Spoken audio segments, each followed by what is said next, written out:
This week on ANN, ADRA continues its work to bring relief in India thanks to a generous donation. 3 young boys in Vanuatu are found after being lost at sea for 3 days. And later, we have some new features on ANN In Depth. These stories and more coming up.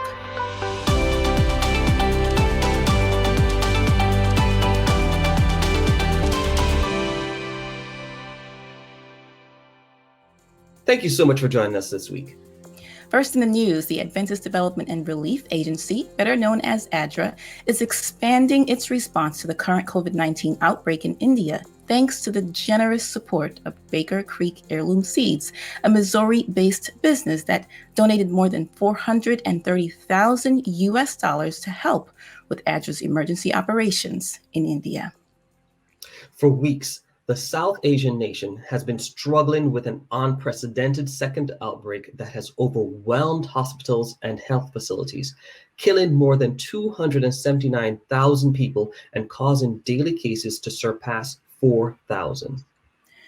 Reading the headlines coming out of India with increasing concern, Baker Creek Heirloom Seeds founder Jerry Jettel felt compelled to respond to the crisis by donating all of the proceeds of a recent 4-day sale to help ADRA supply life-saving oxygen generation systems and essential medical equipment to Adventist hospitals caring for critical COVID-19 patients in India. Jettel said, "There's a lot of people out there in desperate situations, and I want to encourage other companies to do what they can because there are so many creative ways not only to give, but to build awareness of what's going on in India. If we all pool our resources and skills, we can reach so many people. Charitable giving is the foundation of our business. I think all the work and the projects ADRA does are amazing. ADRA is one of the organizations that we try to raise money for whenever we can." Baker Creek Heirloom Seeds donates a significant portion of its annual profits to provide food, emergency aid, sustainable development, and education to people in the U.S. and abroad.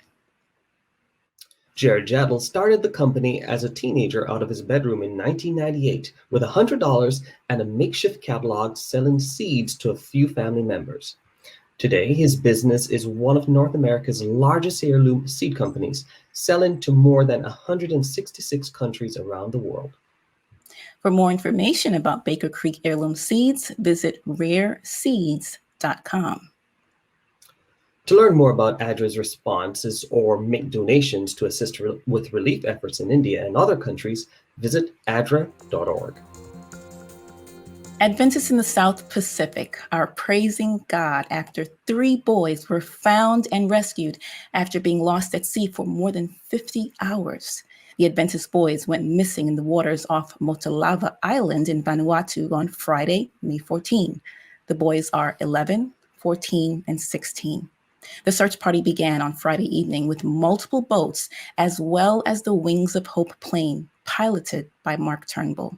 The search continued throughout Sabbath and into Sunday afternoon when searchers in Turnbull's plane finally found the boys in the middle of the ocean.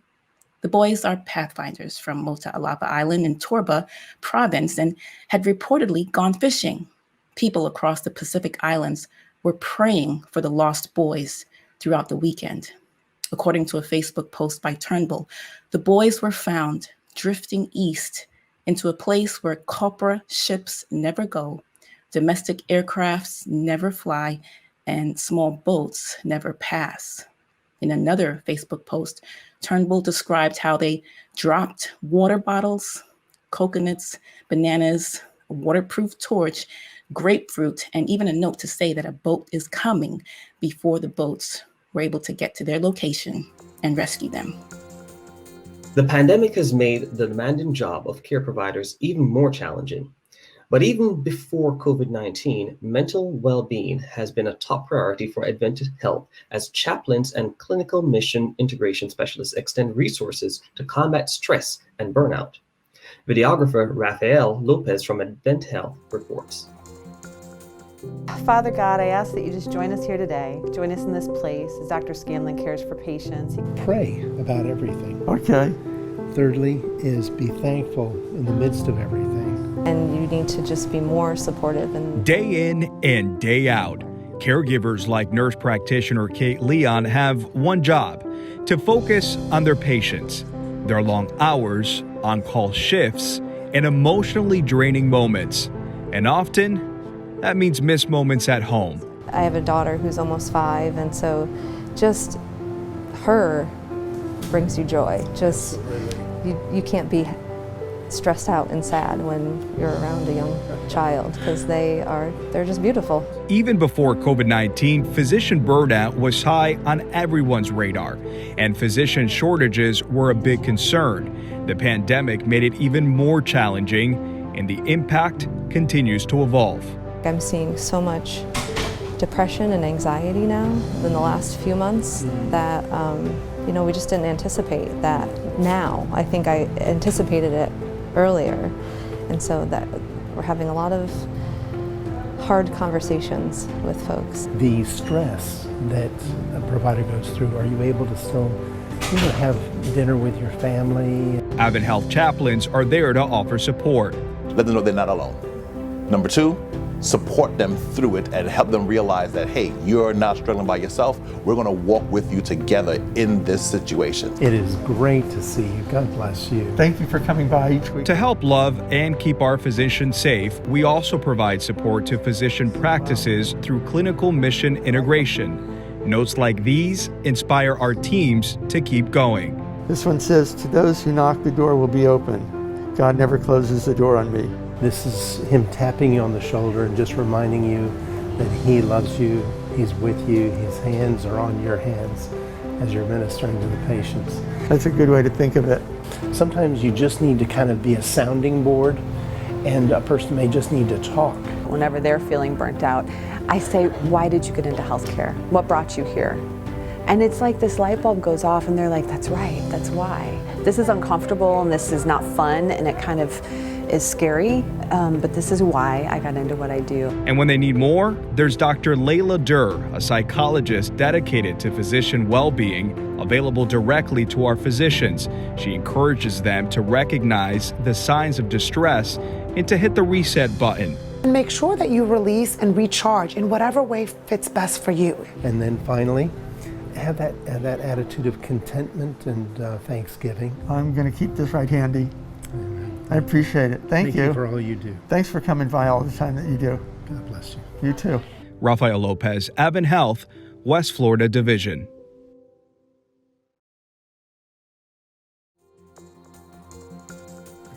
Communicating hope by digital means just got easier.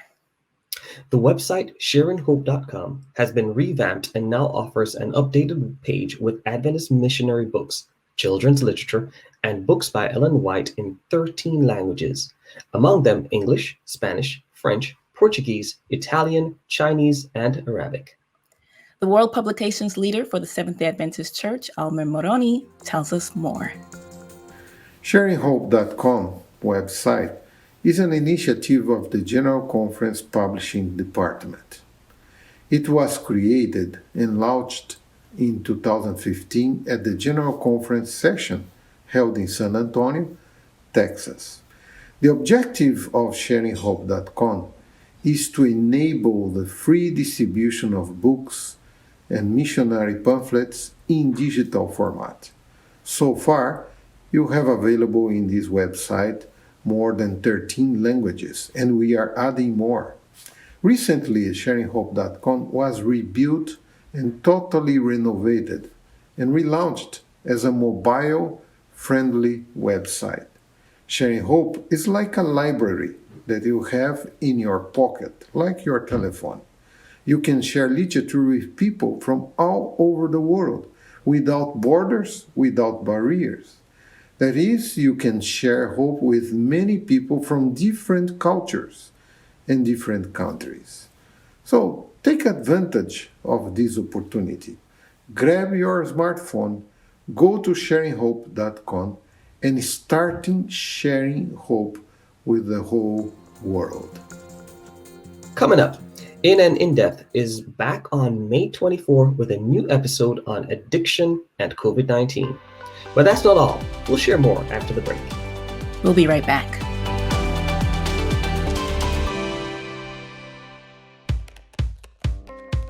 We may look, pray, read, think, worship, sing, and share differently, but we all look forward to the Sabbath. And we all look forward to the future when Jesus will come again. With this message in mind, we arrived at a core component for a new identity system, the creation grid, a simple 7-column structure for layout. The grid is a reference both to the prophetic timeline as well as to the creation week that culminated in the 7th-day Sabbath. The first 6 columns of the grid belong to the designer. It can be filled with anything: text, images, illustrations, patterns, and logos. But the 7th column, the Sabbath column, does not belong to them. It is meant to be different and special. Regardless of what or where you are designing, you can always find information to help you communicate that we are all Seventh-day Adventists.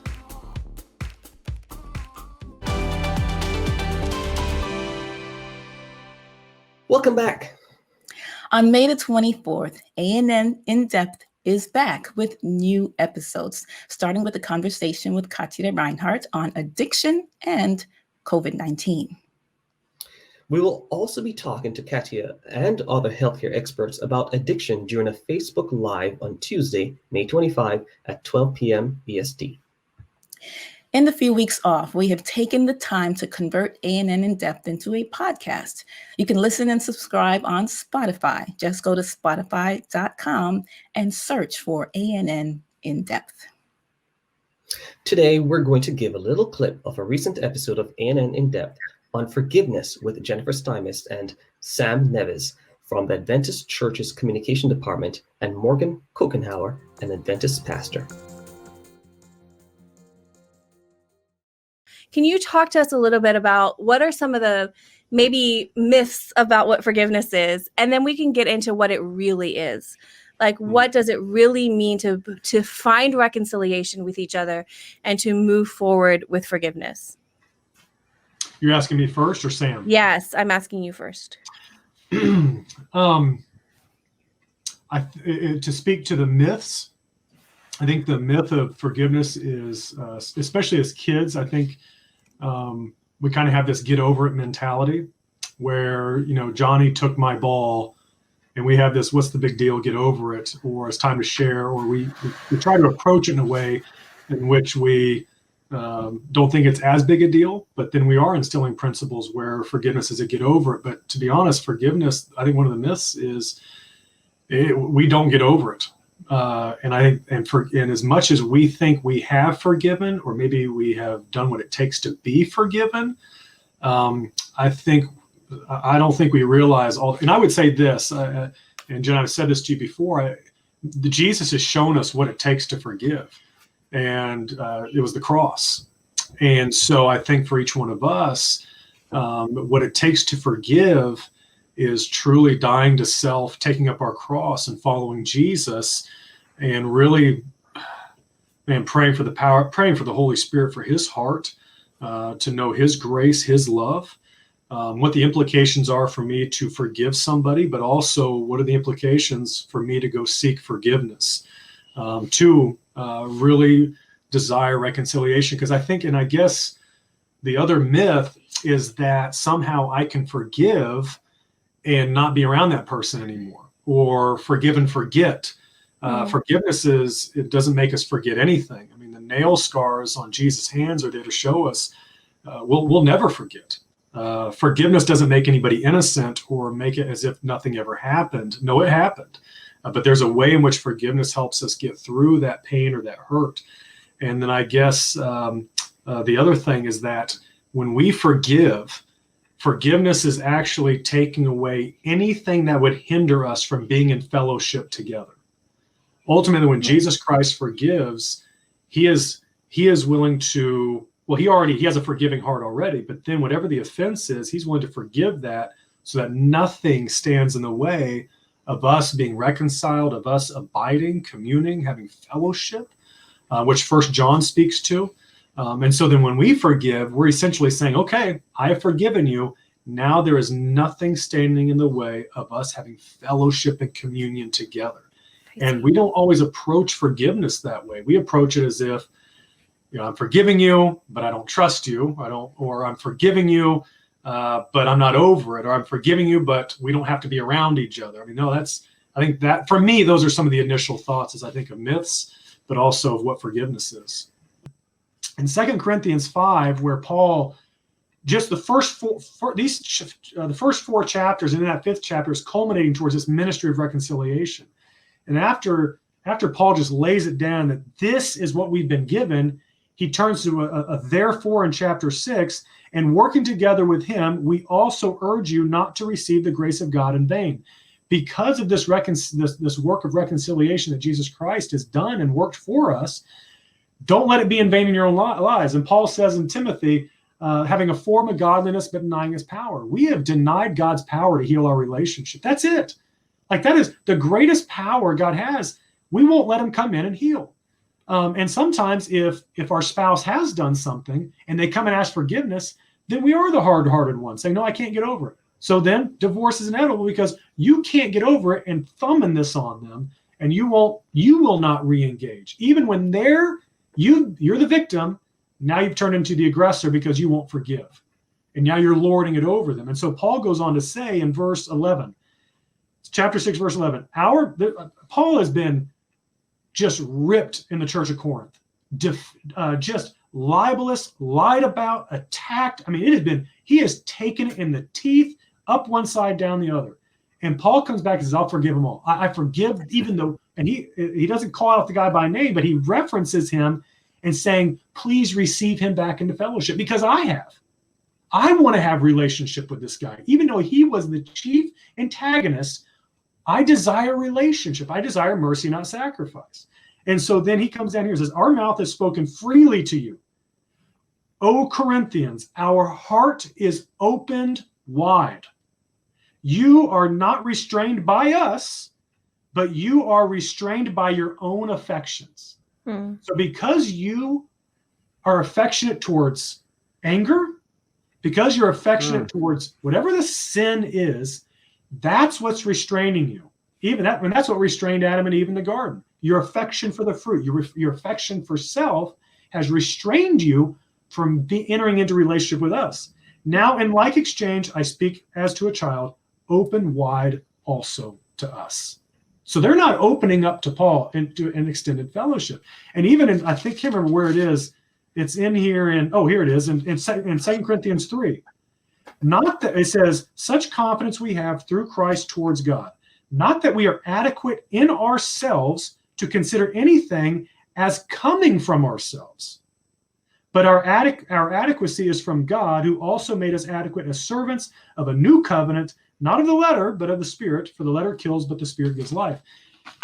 Forgiveness isn't of us.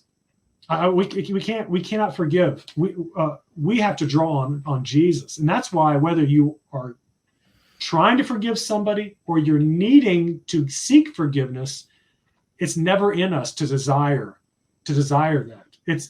We're okay when things divide us, and we're okay. And I would even say you may not hate somebody, but you may be ambivalent. You could care less, or you couldn't care less. I don't desire a relationship with them. I mean, that's probably the worst, because then there's no emotional response. Right. Don't forget, you can find this and other episodes on the Adventist Church's YouTube channel, and now on Spotify.com. Coming up, Michael Yonker is here for This Week in Adventist History. But up next, Adventist Mission shares a story of a young woman who shared Jesus in Trinidad and Tobago. Hi, VL. How are you? Are you okay? Dear VL, I can't even remember how long we've been staying at home now because of this virus. For now, it's just nice to hear your voice and see your face. Nothing beats playing outside in the dirt, though. Which reminds me, are your hands clean? Yes! Mommy and Daddy says not a lot of kids get COVID-19, but it's always nice to be extra safe. We should wash our hands before picking our nose.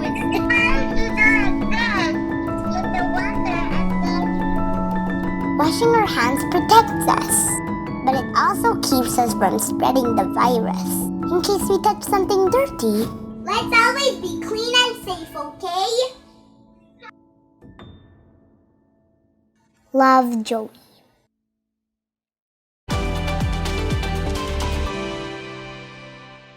Welcome back. Every day, Magdalena stood outside a pharmacy in Trinidad and Tobago, waiting for her dad to pick her up after school. While she was waiting, she decided to pass out tracts and share Jesus with others. Adventist Mission has more. Every afternoon in St. Martin, a town in Trinidad and Tobago, Magdalena would stand outside a pharmacy, waiting for her dad to pick her up after school. Sometimes she had to wait more than an hour. She watched all the people coming and going from the pharmacy, and she wondered if those people loved Jesus. One afternoon, Magdalena had a question for her dad as she hopped into the car. "So many people come by the pharmacy," she said. "Can I share some mission tracts with them?" He was happy to hear that his daughter wanted to share Jesus with other people. "Yes, that's fine," he said. Her dad found some tracts about the love of Jesus, and Magdalena put them in her backpack when she went to school the next day. After school, she offered the tracts to people outside the pharmacy. "Hello, how are you?" she said. "Can I share with you this tract about the love of Jesus?" Everyone accepted the tract. Nobody could refuse one from her. When her dad came to pick her up, she happily announced that she had given away all the tracts. Magdalena took more tracts the next day and the next. When they ran low on tracts, her dad made copies on the printer at home.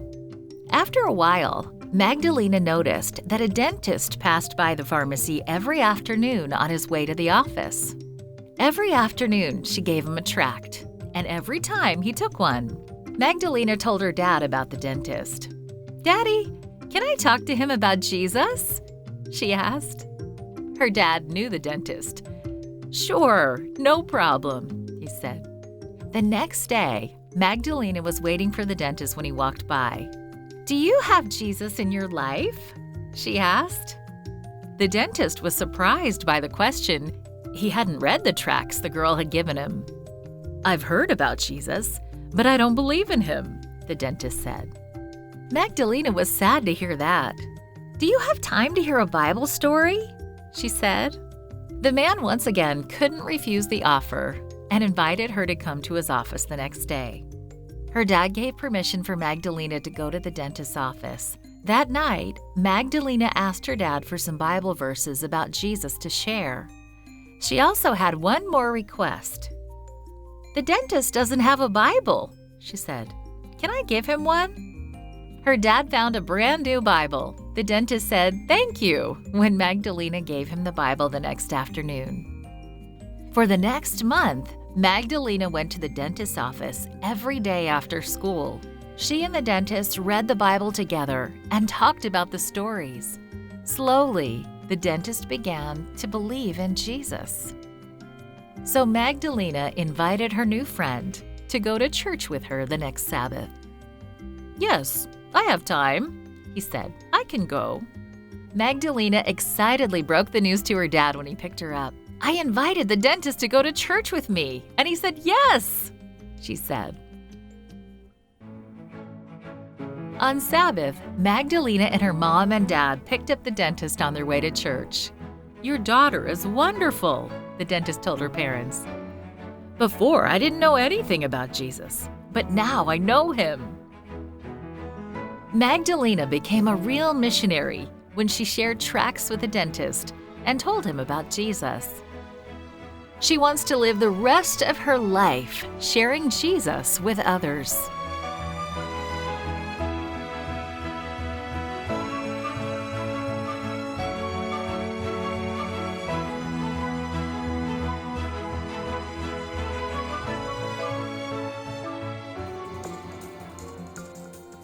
Watch this and other mission stories online by visiting AdventistMission.org, then click on videos at the top. And finally, for today's episode, let's turn to Michael Yunker for a look at Adventist history. This week, we hear about the start of the Argentina food factory. This week in Adventist history, we wish to gaze back in time to the origins of the Argentina Food Factory, or Alimentos Granex, near Buenos Aires, Argentina. It was in late May and early June 1938, with the South American Division's authorization, that the plans were completed for the construction of a factory and for the purchase of equipment for the Argentina Food Factory, or also known as Alimentos Granex or Granex. This represented the first serious business to promote the vegetarian food industry of the Seventh-day Adventist Church in the territory of the South American Division.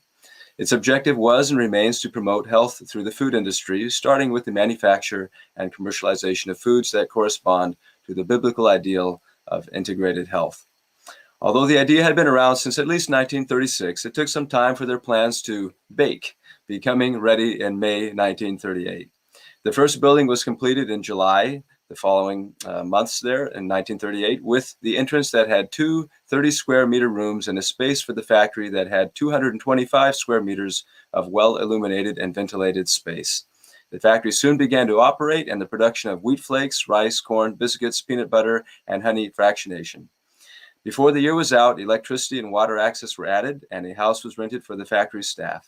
In August, the transfer of the name Granex to the new factory in the town of Florida, Buenos Aires, was completed. George E. Norris, an expert from the food factory in England, was hired as the first director of the food factory in Buenos Aires. The official name of the company was registered as Alimentos Granex Sociedad Anónima Comercial y Industrial, or Granex Commercial and Industrial Stock Company. The first board of directors of this institution was formed with Walter E. Murray as president. It remains active today, and in April 2020, the Argentina Food Factory, perceiving the need to help others in need and those most affected by the pandemic caused by COVID-19, donated more than 55,000 tons of food merchandise. For more, check out the encyclopedia.adventist.org website and learn more about the Granex company. That's this week in Adventist history. Thanks for watching ANN. Join us next week for more news from the headquarters of the Seventh-day Adventist Church. Did you know that the Adventist Church has a YouTube channel where you can watch ANN video, ANN in-depth, and plenty of other amazing videos on prophecy, health, and Bible study? That's right. Just go to YouTube and search for the Adventist Church.